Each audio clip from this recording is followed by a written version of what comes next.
तो भाई देसी हिप हॉप की दुनिया में ना आजकल माहौल काफी गर्म है। मतलब बहुत कुछ चल रहा है। तो सोचा कि चलो आज इसी पूरे ड्रामे की तह तक जाते हैं और समझते हैं कि आखिर सीन में हो क्या रहा है।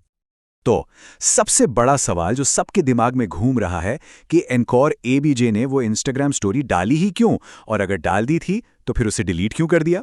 इस एक पोस्ट ने सही में पूरे सीन में एक तूफान सा ला दिया है। चलिए सबसे पहले उस स्टोरी से ही शुरू करते हैं जिससे ये सारा बवाल खड़ा हुआ। अंकुर ने एक स्टोरी डाली और कुछ ही देर में डिलीट भी कर दी। लेकिन भाई इंटरनेट पर कोई चीज सच में डिलीट होती है क्या? जब तक वो हटी तब तक तो वायरल हो चुकी थी। तो ये है वो फेमस डिलीटेड स्टोरी का टेक्स्ट। अंकुर ने लिखा था, भाई क्या हाल है, लाइव आता हूं तो क्लेश हो जाते हैं, बस अपनी कुछ बात रखने आया हूं। और इसके बाद जो उन्होंने कहा ना, बस वहीं से सारा ड्रामा शुरू हो गया। जाहिर सी बात है, स्टोरी डिलीट करने के बाद सवाल तो उठने ही थे। सबको जवाब चाहिए था।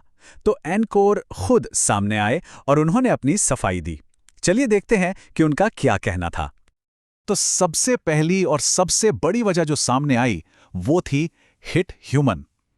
एंकोर को ऐसा लगा कि भाई उनके दोस्त हिट ह्यूमन को सीन में ना साइडलाइन किया जा रहा है और ये बात वो बर्दाश्त नहीं कर पाए।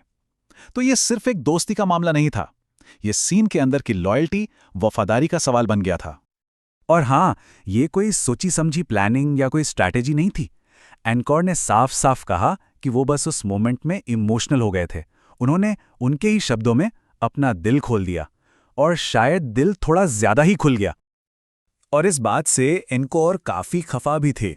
उनका कहना था कि यार लोगों ने सिर्फ नेगेटिव बातों को पकड़ लिया, लेकिन ये सब भूल गए कि जब कोई भी हिट ह्यूमन के लिए खड़ा नहीं हो रहा था तो सबसे पहले सपोर्ट में आवाज उन्होंने ही उठाई थी। लेकिन रुकिए, कहानी यहीं खत्म नहीं होती है। इस एक स्टोरी ने सीन में ऐसे साइड इफेक्ट्स पैदा किए जिसकी शायद किसी ने उम्मीद भी नहीं की थी। कुछ नए कनेक्शंस बने, कुछ पुराने बदले। एनकोर के सपोर्ट के ठीक बाद हिट ह्यूमन ने भी ये स्टोरी पोस्ट की, ओए एलबी सॉल्व करवा दे, दुआ लगेगी। मतलब साफ था, ये इशारा एनकोर की तरफ ही था। दोस्ती निभाई जा रही थी दोनों तरफ से। और फिर आता है कहानी में सबसे बड़ा ट्विस्ट। याद है कुछ टाइम पहले एमी वे ने लाइव आकर रागा के बारे में कुछ बातें की थी। अब सीन ये है कि दोनों एक दूसरे को इंस्टाग्राम के फॉलो कर रहे हैं। मतलब देसी हिप हॉप में दोस्ती और दुश्मनी के इक्वेशन कितनी जल्दी बदलते हैं, इसका ये सबसे बड़ा एग्जाम्पल है। चलिए अब एनकोर वाले ड्रामे से थोड़ा हटकर एक और सुलगती हुई आग पर नजर डालते हैं। इस बार सीन में है हार्ड बैन और उनका गुस्सा रियलिटी शो हसल पर। हार्ड बन ने अपनी स्टोरी में सीधा सीधा हमला बोला। उन्होंने कहा कि कुछ ऑनलाइन पेजेस हैं जो सिर्फ क्लाउड के लिए उन्हें टारगेट कर रहे हैं। ये पेजेस रैपर्स की इज्जत नहीं करते, और उन्होंने ये भी साफ कर दिया कि हसल को पसंद ना करना उनका अपना पर्सनल फैसला है, और बस इसके बाद वो इस टॉपिक पर कोई और स्टोरी नहीं डालेंगे। बात खत्म।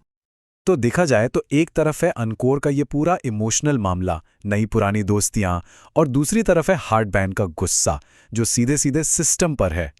ये सारी चीजें देखने के बाद ना दिमाग में एक ही सवाल आता है, क्या देसी हिप हॉप में दोस्ती, दुश्मनी, लॉयल्टी, इन सब के मतलब बदल रहे हैं?